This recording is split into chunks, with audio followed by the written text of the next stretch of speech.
Қайырлы күн оқушылар, бүгін 6 сынып математика 2-ші тоқсан БЖБ 1-ші нұсқасын талдайтын боламыз. 2-ші нұсқасын жоғары жаққа белгілеп кетемін, сол жерден көрулеріңізге болады. Ендеше бірінші тапсырмасы есептейміз дейді. Біз бірінші жақшалардың ішін орындап алу керекпіз. Яғни бірінші жақшаның ішінде бізде -2 деген сан берілген екен. Енді біз -2-ні аралас бөлшекке келтіріп алу керекпіз. Тең болады. Онда қалай келтіреміз? -2 бүтін мына жаққа келтіру керекпіз, иә? 12 дейді. 12-ні 12-ге бөлсек, бәрібір 1 шығады, 1-ді -2-ге бөлсек, -2-ның өзі шығады дегенбіз. Ары қарай қосылған 1 бүтін 12-нен 7 бөлінген келесі жақшаны қарастырамыз. Бұл жерде біз ортақ бөлімге келтіреміз. Ортақ бөлім бізде 24 болады. 24-ке жету үшін біз нешеден көбейтеміз? Бұл жерде 3-тен көбейтеміз. 6 жету үшін 4-тен береміз. Ортақ бөлім бізде 24 болды. 3-ті 3-ке көбейтемін қанша? 9. Азайтылған 1-ді 1-ке көбейтемін 4. Ары қарай көбейтілген. Енді мынаны сразу бұрыс бөлшекке айландыра салайық. 4-ті 3-ке көбейтемін қанша? Бірінші көбейтеміз 12. Бірінші 3-тің өзін жасаймын. 12 болды. 12-ке 1-ді қосамыз 13 болады. Тең болады. Балалар, мен мына жерде бір қателік жүріп жүріппін. 2 деппін. Бұл жерде 2 емес 1 бүтін болады. Так, ары қарай 1 бүтін -1, мына жерде -1 мен +1 екеуі қысқарып кетеді. Сосын кейін бізде не қалады? -12 қосылған 7 дейді. Қанша болады бізде? -5 болады. Бөлімде бізде екеуі де ортақ бөлім 12. Ары қарай бөлінген 9-дан 4-ті азайтамыз қанша болады? Алын есептеп аламыз. 5 қалады. Бөлінген 24. Көбейтілген 13 бөлінген 3. Вот бізге ыңғайлы түрге келіп алды. Ары қарай жалғастырамыз. Тең болады. Бөлуді не істейміз біз? Көбейтуге айналдыру керекпіз. Яғни 5 бөлінген 12 көбейтілген 24 бөлінген 5 көбейтілген 13 бөлінген 3. Тең болады. 24 пен 12 қысқарып кетеді, 2 қалады. Мұнда 1 қалады. 5 пен 5 қысқарып кетеді, 1 қалады. Тең болады бізде неше қалады? Бұл жерде 2 қалды. Бұл 2-ні 13-ке көбейтіп жіберсек, қаншаға шығады? Так.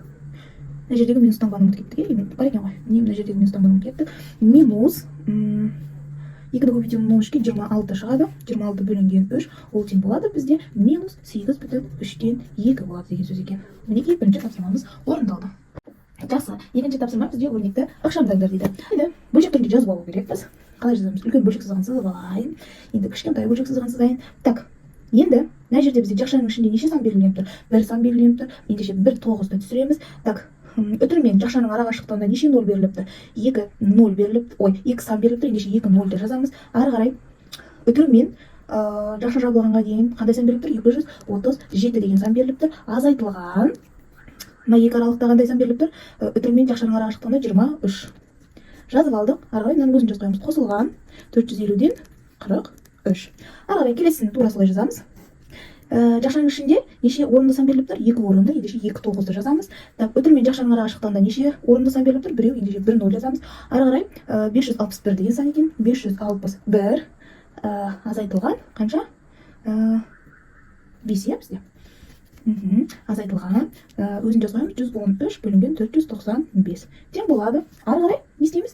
Алымын бөлік, бөлімін бөлік есептеп алайық. Алымында ортақ бөлімге келтіреміз. Ортақ бөлім бізде неше болады? 900 болады. 450 900-ге жету үшін 2 ден береміз. Ортақ бөлім бізде 900 болды. 237-тен 23-ті азайтсақ 214 болады. Қосылған 43-тен көбейтсек 86 болады. Ары қарай мына жерде ортақ бөлімге келтіреміз. 495-те 2-ге көбейтеміз. 990 болады. Ортақ бөлім 990 бізде. 561-ден азайтамын 5-ті 556 болады. Азайтылған 113-тен көбейтсек 226 болады. Тең болады. Так, 214-ке қосамын 86-ны 300 бөлінген 900.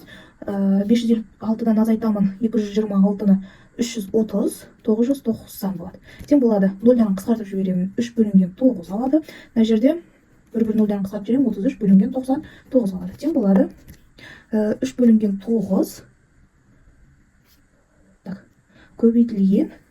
Орындарына ауыстырсам 99 бөлінген 30. 99 мен 33-ті қысқартып жіберемін. Мында 3, мында 1 қалады. 3 9 көбейтілген 3. 3 мен 9 қысқартып жіберемін. Мында 3 қалады, мында 1 қалады. 3-ті 3-ке бөлсек, жауабы 1 қалады. Сонымен жауап бізде 1 болады деген сөз екен.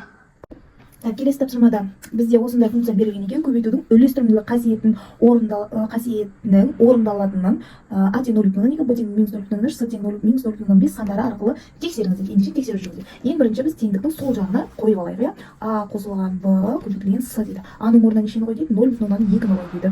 Ендеше 0,2 қосылған жақша ашылған, иә. Б бізде -0,3 үлкен жақшаны жабамыз. Көбейтілген с бізде минус 0,5 минус 0,5 тең болады. Ары қарай есептейміз. Бұл жерде бізде плюс пен минус болып шығады. Ортадағы таңбамыз 0,2-ден 0,3-ті азайтсам минус 0,1 шығады. Көбейтілген минус 0,5 тең болады. Минус 0,1-ді минус 0,5-ке көбейтсем оң таңбалы сан шығады. Екеуін бір-біріне көбейтсек 0,05, яғни 0,5 шығады дегеніміз. Енді теңдіктің екінші жағына, оң жағына салып көрейік. А көбейтілген с қосылған б көбейтілген с тең болады. А бізде 0,2 көбейтілген с бізде минус 0,5 қосылған б минус 0,3 көбейтілген с минус 0,5 тең болады. Оң таңбалы санды теріс таңбалы санға көбейтсем теріс таңбалы сан шығады. 0,2-ні 0,5-ке көбейтсем минус 0,1 шығады. Так, екі теріс санды бір-біріне көбейтсем минус 0,3 пен минус 0,5 оң таңбалы сан шығады. 0,15 тең болады. Так, ортада бізде қосу деген таңба ғой. Минус қосу, так, минус 0,1 қосылған 0,15 ол бізде тең болады 0,5. Екеуі тең болды, ендеше дұрыс деген сөз. Келесі бізде төртінші тапсырма. Алихан бір сан ойлады дейді. Оны x деп алайық. Осы саннан минус 0,5-ті алып дейді. Азайтамыз минус 0,5-ті. Одан кейін нәтижесін 1,2-ге көбейткенде дейді. Көбейтемін 1,2-ге. 7,2 саны шықса дейді. Тең болады 7,2. Алихан басты тапқыда қандай сан ойлаған? X-ті тауып беріппіз. Теңдеу, қарапайым теңдеу. Так, не істейміз? 2 минус не болады, плюс болады, x қосылған 0,5. Так, мына жерде көбейтілген 1,2-іміз оң жаққа шығарған кезде бөлу болып тұрады. Тең болады 7,2 бөлінген 1,2.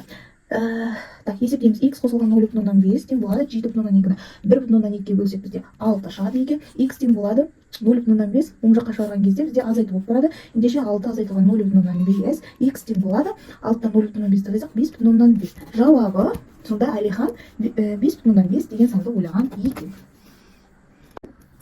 Оқушылар, назарларыңа көптен көп рахмет. Тіркелуді ұмытпаймыз.